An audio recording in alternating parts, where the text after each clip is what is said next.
Baik, fokus dari negeri di bawah Bayu. Galakan MAFI berkaitan potensi industri burung walit khususnya untuk tujuan ekspor. Terus ke studio Kota Kinabalu bersama Redwin Robin di sana. Redwin, silakan. Ya, Azam. Industri burung walit berpotensi tinggi sebagai cabang dalam meningkat pertumbuhan ekonomi serta menjana pendapatan negara, khasnya dalam aktiviti ekspor keluar negara. Tahun lalu, industri burung walit ini menyumbang 1.8 bilion ringgit, meningkat lebih 500 juta ringgit berbanding tahun sebelumnya. Industri sarang burung walit ini merupakan satu industri yang boleh diperbesarkan, yang boleh membantu pihak industri, malah kumpulan masyarakat yang memerlukan di bawah B40. Jadi program hari ini merupakan program kerjasama strategik antara pemain industri untuk membangunkan industri sarang burung walit di kawasan luar bandar. Komuniti dapat melihatlah bahawa industri ini boleh menjana ekonomi yang baiklah, ya, terutama di Sabah telah wujud komuniti B40 di mana boleh membantulah masyarakat yang mungkin tidak mampu untuk membina sendiri tapi bekerjasama dengan pihak syarikat lah. Pertama kali mendapat tahu bahawa nama saya telah terpilih untuk mendapat bantuan rumah burung walit untuk B40 ini. Sangat gembiralah dan ini sangat menyenangkan hati saya karena membantu saya untuk meningkatkan taraf hidup saya. Program ini berjalan dengan baik dan kami diberi tunjuk ajar untuk merealisasikan program ini. Semoga ianya akan memberikan manfaat yang baik kepada kami lah. Mereka ditemui selepas merasmikan rumah burung walit komuniti B40 di Kampung Lumau di Telupit. Setakat ini, seramai 13,635 premis burung walit telah berdaftar dan 3,413 daripada jumlah tersebut adalah di Sabah. Lebih 5,000 hadir di Dewan Seri Sulaman Tuaran bagi mendengar ceramah perdana bertajuk Aidiladha yang dirindui. Disampaikan penceramah bebas Dr. Haji Das'ad Latif. Turut hadir Ketua Menteri Datuk Seri Panglima Haji G. Noor dan isteri Datin Seri Panglima Julia Salak. Penganjuran sulung selepas pandemik itu turut mendapat sambutan melalui siaran langsung melalui laman sosial Facebook dengan lebih 30,000 penonton. Antara intipati ceramah Dr. Haji Das'ad Latif adalah menyuruh meningkatkan kesedaran umat Islam untuk memperingati kisah pengorbanan Nabi Ibrahim. Beliau turut menyentuh rasional dan manfaat sambutan Hari Raya Aidiladha. Datuk Haji G yang juga Adun Sulaman menerusi catatan di Facebook beliau turut berkongsi kegembiraan dengan penganjuran ceramah berkenaan selain berharap agar sambutan Hari Raya Aidiladha kali ini membawa 1,000 makna buat seluruh umat Islam. Selain ceramah, turut berlangsung persembahan nasyid daripada kumpulan Rabani dan Ustaz Nazri Johani daripada kumpulan Raihan.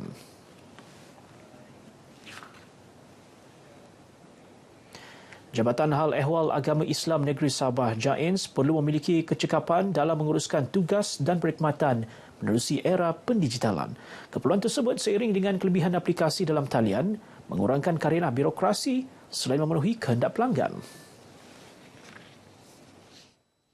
Saya juga meminta tadi agar mereka menguasai bidang IT, digital untuk memudahkan urusan kerja, urusan dakwah, malah urusan pendidikan.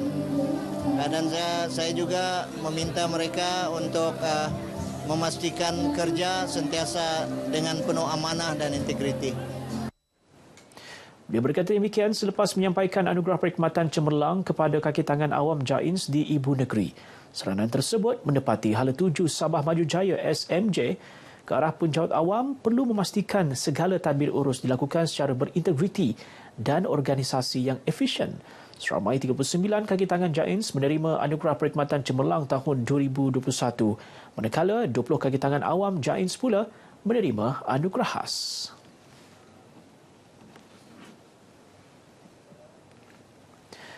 Sabah memerlukan promosi yang agresif dan berterusan dalam meningkatkan semula industri pelancongan di negeri ini. Langkah tersebut juga perlu disusuli dengan strategi baharu dan segar oleh pemain pelancongan tempatan bagi menembusi semula pasaran antarabangsa. Bukan itu sahaja, dalam 2 tahun itu kita cuba mengenal pasti tempat-tempat menarik yang baru, yang unik di Sabah ini. To make Sabah as a preferred destination, one of the ways is for us to promote tempat-tempat menarik yang tidak terdapat unik lah di tempat lain. And this is, I think, one of the purpose of this engagement, di mana kita boleh memberitahu rakan-rakan kita ini pejabat turisme Malaysia. Beliau berkata demikian selepas sesi dialog bersama pemain industri pelancongan bersama bahagian promosi antarabangsa pelancongan Malaysia di Kota Kinabalu. Justru peranan Lembaga Penggalakan Pelancongan Malaysia diperlukan bagi menambat semula hubungan baik selain tingkat pasaran pelancongan domestik yang lebih memberangsangkan. Usaha ini selaras dengan Pelan Pemasaran Pelancongan Negara 2022-2026 melalui kerjasama semua pemain industri. Terdapat pelbagai usaha juga perlu dicapai bagi memastikan hasrat Sabah menjadi destinasi pilihan di Asia Tenggara demi manfaat bersama. Setakat Januari hingga Mac tahun ini, Sabah merekodkan peningkatan kedatangan pelancong menghampiri 320,000 orang berbanding hanya sekitar 7,000 pengunjung pada tahun lepas.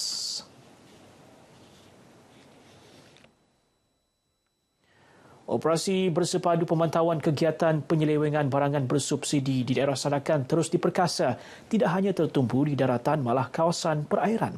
Ini bagi memastikan aktiviti memanipulasi barangan bersubsidi dapat dibanteras dan pengguna dapat menikmati keperluan yang disediakan kerajaan.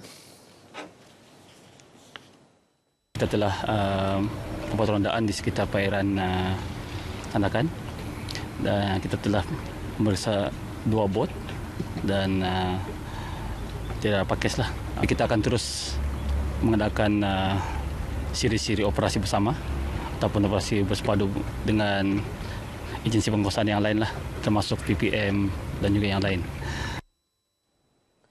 Beliau ditemui media selepas operasi bersepadu bersama pasukan Polis Marin PPM wilayah 4 di Sandakan.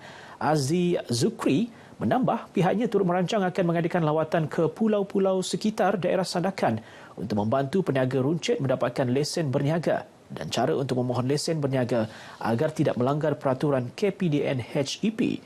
Operasi bersepadu berkenaan dijayakan 12 anggota PPM wilayah 4 Sandakan dengan 5 penguatkuasa KPDN HEP Sandakan. Baik, sekian perkembangan berita dari Sabah untuk petang ini. Teruskan bersama saluran dan juga portal Berita RTM untuk info terkini dan sahih. Kembali bersama Azam di Angkasa Puri. Silakan Azam. Baik, terima kasih Redwin langsung dari Sabah.